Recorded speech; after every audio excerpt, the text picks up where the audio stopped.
Shalom. First off, I want to give all praise, honor, and glory unto Yahweh, Bahashem, Yahweh Shai, Baruch. I want to give double honors to the apostles, elders, and bishops of GMS who have taught us this word and teach us this word today. And I want to give a salutation unto the elect of the nation of Israel. This is the Billy Atazak Bob with the GMS Nebraska camp. And in this lesson, what I want to get into is this recent headline in the news from timesofisrael.com. It says Netanyahu, Israel will respond to Palestinian statehood moves within days. Palestine would endanger our existence, and what you've had recently is that, the UN took a vote on which members recognize Palestine as, which members are voting for Palestine to be their own state. And it was, a sweeping, almost every single member of the UN voted for, a two-state solution, which would basically make it to where Israel don't take that land themselves, where they would basically have to split it between them and the Palestinians, and Netanyahu, the mindset he's in, he's in a warlike mindset. He's in a mindset that he doesn't want to give up that land, and he's taking every means necessary to push them people out to the point where they're committing genocide, to the point where they're displacing thousands, hundreds of thousands of people, to take that land for themselves. And we understand that these people that we're dealing with, these fake Jews over there, they are truly Amalekites. They are from Esau, the so-called white man. Those are not the true people, and they are under the guise of being the true Israelites.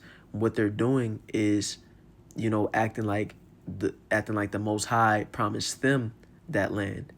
And that's why they can commit all these different acts of genocide. They can commit all these different war crimes and do all these different things. That's why they can, in the face of the world, telling them that they're committing crimes, telling them that the things that they're doing are not right and criminal. They're saying, well, this place was promised unto us, so we're going to continue to do what we're doing. And that's why the scriptures say, you're of your father, the devil. Let's grab that real fast. What is it? Matthew 8:44. No, that's not it. Let's see. Look it up like this. Okay, John 8:44, which says, ye are of your father the devil, and the lust of your father ye will do. He was a murderer from the beginning, and abode not in the truth, because there is no truth in him. When he speaketh a lie, he speaketh of his own, for he is a liar and the father of it. And these Amalekites, these fake Jews, their entire existence and what is going on in the world hinges on the lies that they push. As a matter of fact, when you look at the Times of Israel page, and at the top, with the Times of Israel logo, it says Israel at war, day 717. And the true nation of Israel, when they come into their land, when they come into their kingdom, there will be no war, according to the scriptures. The scriptures prophesy that there's going to be peace upon the earth when the true Israelites take the kingdom. And here you have it that these people who claim that they are the Israelites, they have been at war for almost 2 years straight. Here you have it that when they came into existence in 1948, when the state of Israel was written into legislation, there was a war the same day. How are y'all the true people and y'all ain't matching up with prophecy? The scriptures say, let me see. Let's get Psalm chapter 58, verse 3. It says, the wicked are estranged from the womb. They go astray as soon as they be born, speaking lies. As a matter of fact, let's go up to verse 2. It says, yea, in heart ye work wickedness. Ye weigh the violence of your hands in the earth. And these are violent people. This is a bloodthirsty people that we're dealing with, which is why all these people, and we're about to read into the article. I haven't even really gotten to the article yet. But I just, want to speak on these things because you have all these nations in the earth that's telling them that they need to chill. That's telling them that, there's a better solution to what they're doing. And yet they're, robbing these people, strong arming this land from these people. And I will make it clear, when it comes to these fake Jews and these Palestinians, we're not on either side of the coin. We're not on either side on who the land should belong to, because we believe that the land belongs to us. the Negroes, Latinos, and Native Americans, we are going to be placed back into that land. That's our inheritance. But we're still going to call a spade a spade. Evil is still evil. And the things that, these Israelis are doing to these people is evil. You claim that this is just a thing to where you want this land, and you want them out of the land, but then you're starving the men, women, and children. You're bombing civilians when there's aid being sent into this land to help these people and give them food. You're blocking the aid trucks from getting there. That's evil. you know let's go ahead and read into this article a bit. It says, ahead of his scheduled speech at the United States General Assembly on Friday, Prime Minister Benjamin Netanyahu says at his weekly cabinet meeting that Israel will respond to calls to establish a Palestinian state at the Conference of World Leaders in the coming days, calling for a fight against the move, which he says would endanger Israel's existence. And look at that. He's saying that if they make a two-state solution, that is going to endanger their existence. So I had to cut the video off real fast, but as I was saying, they're saying that if they split the territory into two, that is going to endanger Israel's existence. And this is their propaganda. This is their lies that they spew. The elder from Chicago, the elder Malcolm, he calls them victim villains, to where Israel always plays the victim. They always act like they're also, just delicate, and they're being targeted and evils are being directed toward them. They have the whole anti-Semitic thing, to where any criticism that comes toward them, they say, oh, you're being anti-Semitic. You're being, what's the word I'm looking for?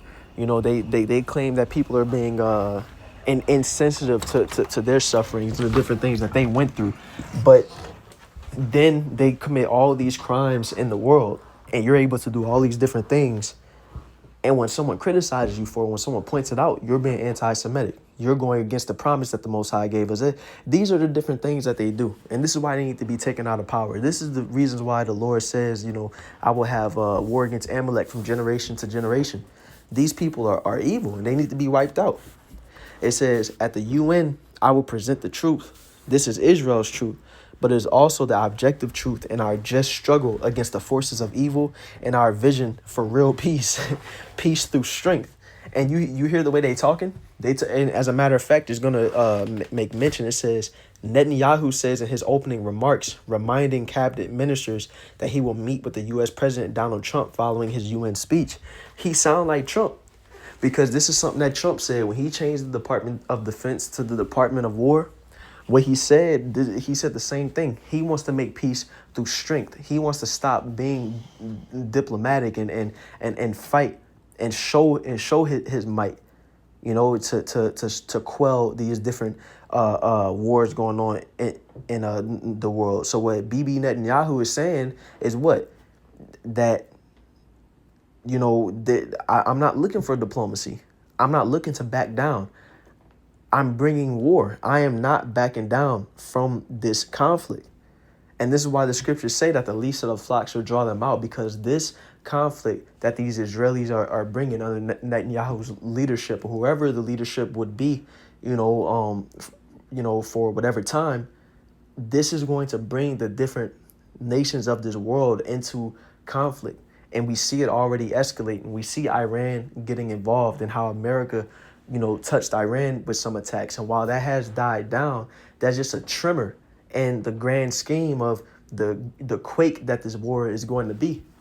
We see now that Israel is bombing Qatar, and Israel bombed 6 different countries within a week. The least of the flock is going to draw these different nations out, and it's all because the Lord has put these people into a warlike mindset. He said, we going to make peace through strength.